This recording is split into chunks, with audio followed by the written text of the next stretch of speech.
శ్రీమన్మహాభారతము 716వ రోజు. ఓం అస్మద్గురుభ్యో నమః. నారాయణం నమస్కృత్య నరం చైవ నరోత్తమం దేవీం సరస్వతీం వ్యాసం తతో జయం ఉదీరయేత్. శ్రీమన్మహాభారతము 3వ పర్వము, వనపర్వము లేదా అరణ్య పర్వము. అందులో 5, 6 అధ్యాయముల ద్వారా సూత మహానుభావుడు శౌనకాది మహర్షులందరికీ ప్రవచనం చేస్తూ ఈ రకంగా చెబుతూ ఉన్నాడు. ఓ మహర్షులారా, వైశంపాయన మహర్షి జనమేజయ మహారాజుకు శ్రీమన్మహాభారతాన్ని ఉపదేశం చేస్తూ ఇలా చెబుతూ ఉన్నాడు. ఓ రాజా, విదురుడు ధర్మరాజుతో ఈ రకంగా అంటూ ఉన్నాడు. ఓ ధర్మజా, ధృతరాష్ట్రుడు నన్ను నగరము నుండి పంపించేశాడు. అందుకని నేను నీ దగ్గరికి వచ్చాను. ఇక నీకు ఉపదేశం ఇవ్వటం కోసమే వచ్చాను. సభలో నేను ధృతరాష్ట్రునికి చెప్పినదంతా మళ్ళీ ఇప్పుడు నీకు చెబుతాను, గ్రహించు.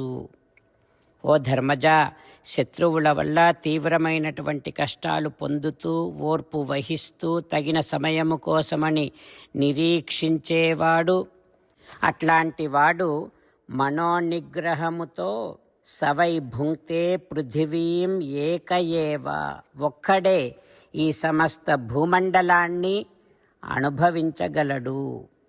ఓ ధర్మజా, తోటివారితో కలిసి తన సంపదను అనుభవించేవాని దుఃఖములో కూడా తోటివారు భాగస్వాములవుతారు. సహాయకులను సంపాదించుకోవటములో ఇదొక ఉపాయం. సహాయకుని పొందితే పృథివిని పొందినట్టే, భూమిని పొందినట్టే అని చెబుతారు. అంత గొప్పది సహాయకుణ్ణి పొందటం అనేటటువంటిది. ఓ పాండునందన, వ్యర్థమైనటువంటి మాటలు విడిచి సత్యము పలకటమే శ్రేష్టమైనటువంటిది. ఆత్మాచ ఏషామగ్రతో నస్మ పూజ్యః, తనని తాను గొప్పవాణిగా అందరి ముందు మాట్లాడకూడదు. ఈ విధంగా ఉంటే రాజు ఎల్లప్పుడూ వృద్ధినే పొందుతాడు అని విదురుడు చెబుతూ ఉంటే ధర్మరాజు ఈ రకంగా అన్నాడు. ఓ విదురా, ఉత్తమమైనటువంటి బుద్ధిని ఆశ్రయించి అప్రమత్తుడనై నువ్వు చెప్పినట్టుగానే కరిష్యామి యథాబ్రవీషి, నువ్వు చెప్పినట్టుగానే నేను ఆచరిస్తా. దేశకాలాలకు అనుగుణంగా ఉచితమైనటువంటి దానిని కూడా నువ్వు చెప్పు నాకు, ఇప్పుడు దాన్ని కూడా పూర్తిగా ఆచరిస్తా అని ధర్మరాజు సవినయముగా విదురునితో మాట్లాడుతూ ఉన్నాడు.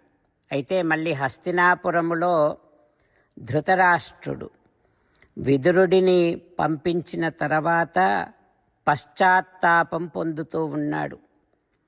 విదురుడు పాండవుల దగ్గర ఒక ఆశ్రమానికి వెళ్ళేసరికి ధృతరాష్ట్రుడిలో పశ్చాత్తాపం ఇంకా పెరిగింది. ఎందుకంటే విదురుడి వలన పాండవులు అభివృద్ధి చెందుతారని. విదురస్య ప్రభావంచ సంధి విగ్రహకారితం వివృద్ధించ పరామత్వా పాండవానాం భవిష్యతి. విదురుడిలో ఉండేటటువంటి నీతి, విదురుడిలో ఉండేటటువంటి ప్రభావం, అవి తప్పనిసరిగా పాండవులకు సహాయపడతాయి, పాండవులు చాలా అభివృద్ధి చెందుతారు అని భావించి పశ్చాత్తాపపడుతూ విదురుడినే స్మరిస్తూ ధృతరాష్ట్రుడు సభాద్వారము వద్దకు వచ్చి అక్కడి రాజులందరూ చూస్తూ ఉండగానే స్పృహ తప్పి నేలపైన పడిపోయాడు. ఆ తర్వాత ఏం జరుగుతుందో రేపు తెలుసుకుందాం. జై శ్రీమన్నారాయణ. జై శ్రీమన్నారాయణ. అమ్మా నాన్నలకు సాష్టాంగ నమస్కారం చేద్దాం. మన ఆచార్యవర్యుల శ్రీచరణారవిందములకు సాష్టాంగ నమస్కారం చేద్దాం. శ్రీ వేదవ్యాస మహర్షుల వారి దివ్య పాదారవిందములకు సాష్టాంగ నమస్కారం చేద్దాం. శ్రీ విఘ్నేశ్వర స్వామి వారి శ్రీచరణారవిందములకు సాష్టాంగ నమస్కారం చేద్దాం.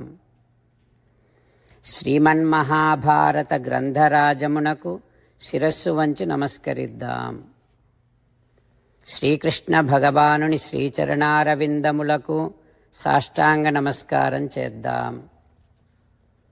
మన హృదయ మందిరములోనే అంతర్యామిగా వేంచేసి ఉన్నటువంటి శ్రీమన్నారాయణుడిని సేవిస్తూ మనని మనము స్వామికి సమర్పించుకుంటున్నామనే భావనాపూర్వకముగా సాష్టాంగ నమస్కారము చేస్తూ స్వామి నామ సంకీర్తన చేద్దాం. శ్రీమన్నారాయణ నారాయణ నారాయణ శ్రీమన్నారాయణ నారాయణ నారాయణ. శ్రీమన్నారాయణుడే శ్రీకృష్ణ భగవానుడిగా వచ్చి మనందరికీ భగవద్గీతను ఇచ్చి మనందరినీ ఒక 8 పనులు చేయమని చెబుతూ ఉన్నాడు. అందుకని భగవన్ తప్పకుండా చేస్తామంటూ మనం ప్రతిరోజు ఈ రకంగా మాట ఇద్దాం. హో శ్రీమన్నారాయణ కరిష్యే వచనం తవ సర్వం శ్రీకృష్ణార్పణమస్తు. జై శ్రీమన్నారాయణ. జై శ్రీమన్నారాయణ. భక్తులకు ప్రత్యేకమైనటువంటి విజ్ఞాపన. మీకు అన్ని విషయాలలో వెంటనే మంచి ఫలితాలు రావాలి అనంటే ప్రతిరోజు 1 నిమిషం వెచ్చించి నారాయణాస్త్రాన్ని చదవండి. ఇక మీకు తిరిగే ఉండదు.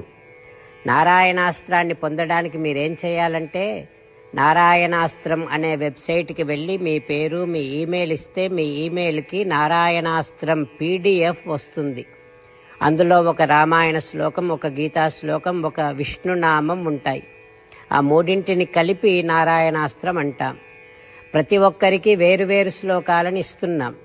ఆ రకంగా ఎవరి శ్లోకాన్ని వారు ప్రతిరోజు తప్పనిసరిగా చదవటం వలన ప్రతిరోజు ప్రతి 24,000 భక్తులతో ఒకసారి సంపూర్ణ రామాయణ పారాయణ, 33 సార్లు శ్రీమద్ భగవద్గీత పారాయణ, 24 సార్లు శ్రీ విష్ణు సహస్రనామ స్తోత్ర పారాయణ జరుగుతుంది. ప్రతి ఒక్కరికి అంతటి విశేష ఫలితము ప్రతిరోజు లభిస్తుంది. అందుకని మీరు మీ కుటుంబ సభ్యులు అందరూ ఒక్కొక్కరు ఒక్కొక్క నారాయణాస్త్రాన్ని వెంటనే పొందండి. జై శ్రీమన్నారాయణ. శ్రీమద్ భగవద్గీత సారాంశముగా 18వ అధ్యాయములో 65 నుంచి 69 శ్లోకముల ద్వారా శ్రీకృష్ణ భగవానుడు మనందరినీ ఒక 8 పనులు చేయమని చెబుతూ పరమాత్మ ఈ రకంగా అంటూ ఉన్నాడు. ఎవరెవరైతే నేను చెప్పిన ఈ 8 పనులు చేస్తారో వారందరూ నాకు చాలా ఇష్టమైన వారవుతారు. అప్పుడు వారిని నేను సకల పాపముల నుండి సకల దుఃఖముల నుండి విముక్తులను చేసి నా అంతటి వారిగా చేసుకుంటా, తరగని ఆనందాన్ని అనుభవింపచేస్తా. నిజమే చెబుతున్నా, ప్రమాణము చేసి చెబుతున్నా అంటూ సాక్షాత్తుగా దేవదేవుడైన శ్రీమన్నారాయణుడైన శ్రీకృష్ణ భగవానుడే మనను ఈ 8 పనులు చేయమని చెబుతూ ఉన్నాడు కనుక హో శ్రీమన్నారాయణ కరిష్యే వచనం తవ తప్పకుండా చేస్తా, నువ్వు చెప్పినట్టే చేస్తా అంటూ మనం ప్రతిరోజు దేవదేవుడైన శ్రీమన్నారాయణుడికి ఈ రకంగా మాట ఇద్దాం. హో శ్రీమన్నారాయణ నువ్వు చెప్పినట్టే నేను నిన్నే సంతతము ధ్యానము చేస్తూ ఉంటా. హో శ్రీమన్నారాయణ నువ్వు చెప్పినట్టే నేను నీ భక్తుడిగానే ఉంటా. హో శ్రీమన్నారాయణ నువ్వు చెయ్యమన్నట్టే నేను నా విధులను కర్తవ్యాలను నీ సేవగా నీ తృప్తి కోసమనే సక్రమంగా నిర్వర్తిస్తూ ఉంటా.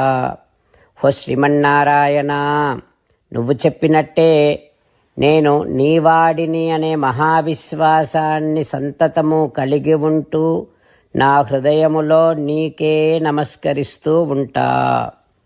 హో శ్రీమన్నారాయణ మామేకం శరణం వ్రజ నన్నొక్కడిని మాత్రమే శరణు వేడుకో అని నువ్వే అన్నావు కనుక నేను నిన్ను ఒక్కడిని మాత్రమే శరణు వేడుకుంటా. హో శ్రీమన్నారాయణ మా శుచః ఇక దుఃఖించకు అని నువ్వే నాకు భరోసా ఇస్తూ ఉన్నావు కనుక నేను ఇక దుఃఖించను. హో శ్రీమన్నారాయణ నువ్వు చెప్పినట్టే నువ్వు నా కోసమని చెప్పిన శ్రీమద్భగవద్గీతను ఎప్పుడో ఒక్కసారి కాకుండా ప్రతిరోజు కనీసం ఒక్క శ్లోకాన్నైనా అనుసంధానము చేస్తూ గీతోపదేశాన్ని జ్ఞాపకం చేసుకుంటూ ఉంటా. హో శ్రీమన్నారాయణ, నువ్వు చెప్పినట్టే నువ్వందరి కోసమని చెప్పిన శ్రీమద్భగవద్గీతను తెలియని భక్తులందరికీ తెలియచేసే నా వంతు ప్రయత్నాన్ని నిరంతరము కొనసాగిస్తూనే ఉంటా. హో శ్రీమన్నారాయణ, నేను నువ్వు చెప్పినట్టే చేస్తా, నీకు నచ్చినట్టే ప్రవర్తిస్తా, నీకోసమే పని చేస్తూ ఉంటా. కరిష్యే వచనం తవ. సర్వం శ్రీకృష్ణార్పణమస్తు. జై శ్రీమన్నారాయణ.